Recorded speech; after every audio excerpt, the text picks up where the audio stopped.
RIB yatanze uko ikirego kimeze, statement batanze byose, igihe uko Yes, nk'uko mumaze kumva ayo majwi rero, nk'uko mumuzi cyangwa se nk'uko mwabimenyereye, bamwita buri nguni wamenyekanye cyane cyane akorana na mugenzi we buri kantu, uri kuvugaho byinshi muri iyi minsi ya none, aho atamerewe neza, hari inkuru mbi cyangwa se inkuru idashimishije iri kumuvugaho, nk'uko mumaze kubimenya ko yatawe muri yombi. Tubonye kuguha ikaze rero kuri uyu muyoboro wacu wa YouTube, aho tugiye kugenda tugaruka kuri byinshi cyane, buri nguni yivugiye mu kiganiro we ubwe yatanze, uraza kumenya ukuri kose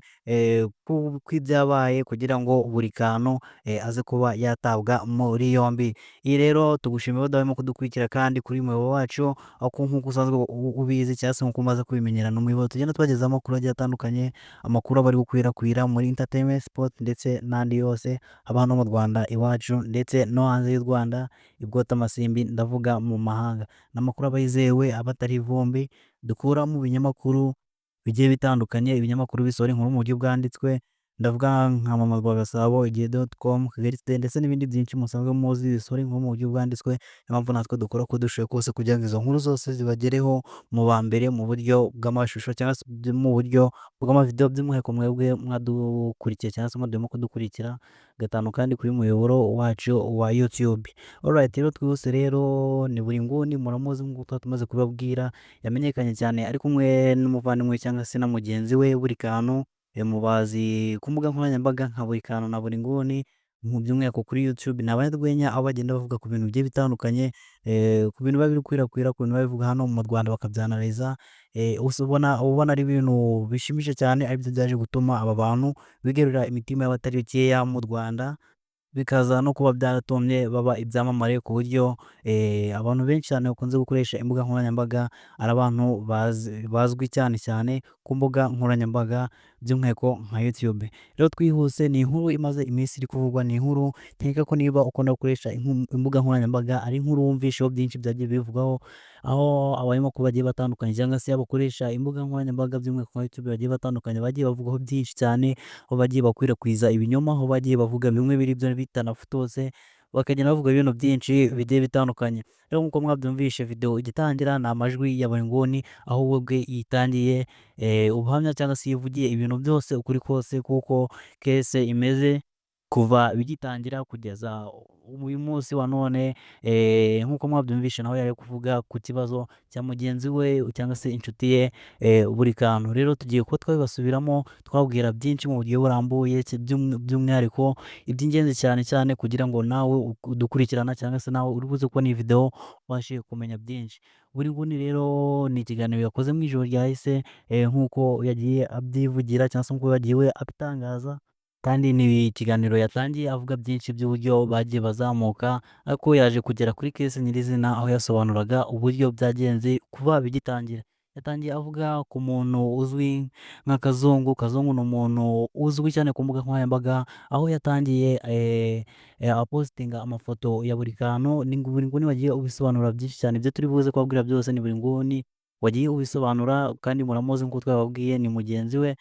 wa buri kantu uri kuvugwa cyangwa se watawe muri yombi. Yatangiye avuga kuri Kazungu. Kazungu ni umuntu ukoresha imbuga nkoranyambaga cyane, by'umwihariko nka Instagram. Buri nguni yavuze uburyo yatangiye gupostinga amafoto ya buri kantu,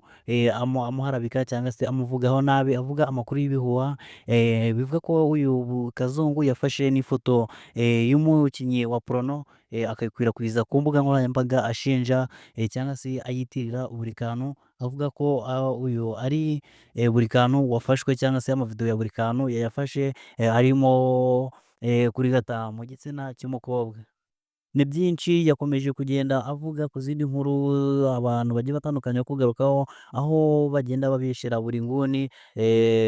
bagenda babeshyera buri kantu ko ngo yafunganyije aba bakobwa, ngo bakamara mu nzu ye cyangwa se mu nzu yabo iminsi irenga 3, kandi ngo buri kantu akaba yari yanabatse telefone. Ibyo byose yagiye abigarukaho avuga ko ari ibinyoma cyangwa se ari abantu bakoresha imbuga nkoranyambaga cyangwa se ari n'abanzi babo by'umwihariko bagenda babashinja ibyo bintu bitari ibya nyabyo, kugira ngo bakunde babasebereze izina. Yagiye atanga fagiti zumvikana, yerekana ayo mavidewo, yerekana ayo majwi yose y'abantu bagenda babasebya, abantu batabakunda bagiye bavugaho ibintu byinshi bitari byo by'ibinyoma kugira ngo bakunde babasebereze izina ryabo, izina banditse. Buri nguni yagiye abisobanura neza avuga ati ese niba koko umuntu tuzamuka tukagera kuri byinshi atarigeze avugaho ikintu na kimwe, akavuga ngo wenda akaba yabipostinga ku mbuga ze akunze gukoresha, akavuga ngo dore buri kantu na buri nguni bageze kuri byinshi, ati bafunguye iduka ngo mujye mujya kubateza imbere. Ngo ibyo byose ntabwo bigeze babishyira ku mbuga nkoranyambaga, ariko bigeze mu gihe nk'iki ngiki batangira kuvuga ibintu byinshi by'amafuti,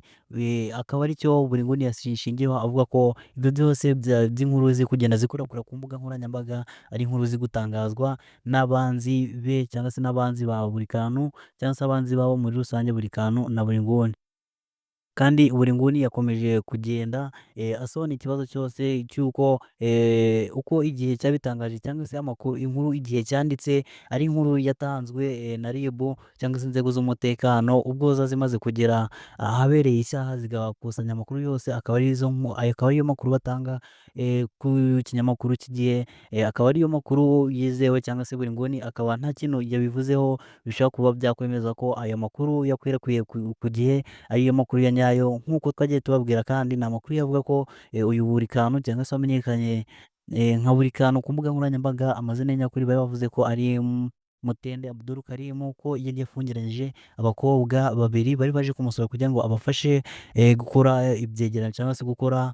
amavidewo yo gushyira ku mbuga nkoranyambaga, noneho akabafungiranya mu nzu ye. Yabafungiranyije ngo byabitewe n'uko yabwiye umukobwa umwe ngo amusange mu cyumba, uwo mukobwa yabyanga agahita abafungiranya kugira ngo bishyure ibintu bye bari bakonsomye cyangwa se ibintu bye yari yabatakajeho, noneho babura ibyo kubishyura akabafungiranya. Aribwo abakobwa batangiye kuvuza induru bigeza igihe inzego z'umutekano zibagereraho